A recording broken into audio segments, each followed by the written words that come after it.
within 50 years is going to be at a level where it can destroy humanity one way or another. How many years are we away, do you think, from every household having a robot in their house doing their daily tasks and all this kind of stuff, and people not being required for the manual jobs? Because I see with Amazon, they've got more robots now than people.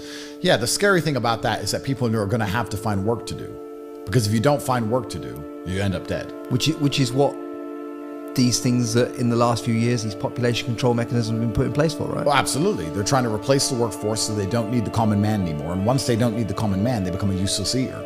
Yeah. And if you're a useless eater, if you're a person who needs to eat food, breathe oxygen, live somewhere, and you have a point of view, and you have an opinion, and you complain about the life you're living, and the government doesn't need you, you die. Think of how badly the system treats the average man, and the system needs the average man.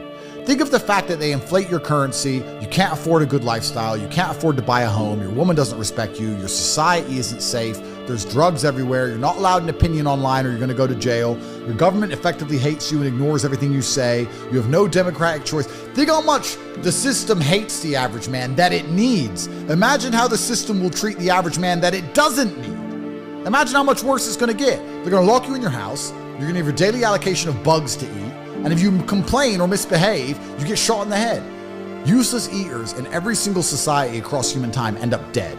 If you're not useful to the system or part of the system, you're going to die. So the scary thing about the AI replacement of jobs is not that we're gonna have all these jobless people, because all these jobless people have to get culled. They have to go. You have two choices. In fact, you have three choices in game theory. You either try and outcompete the machines, which is impossible. You pretend the machines are not going to replace you, which is a fallacy. Or you learn to work with the machines so that you're useful to the matrix. That's why I teach inside of my campus, inside of my school, The Real World. I teach AI. The reason we have the biggest AI campus online in any educational platform in the world is because I tell people you can't outperform machines, so get machines to work for you or learn how the machines work. That's the only way you're going to make money into the future. The scary thing about AI is the people who are going to be in charge of the AI, which are the governments, and governments don't give a fuck about you. The system is evil. The only way you can get around it is to, one, be filthy rich and have capital like I do, because then you can own assets and buy influence. And two, learn how the AI machines work, like I do. I have a school specifically teaching it. But when I say to people, you can join The Real World and learn how AI machines work for $49, they still won't join. They'll just sit there and wait to die. If I'm telling you that you cannot replace or outcompete AI, that AI is coming to crush you, that I will teach you how to prevent that happening for less than the cost of a Pret, less than the cost of a lunch, and you still don't take action and you still don't join, isn't that Darwinism? Isn't that what I said at the beginning of this podcast? The universe gives everybody exactly what they deserve?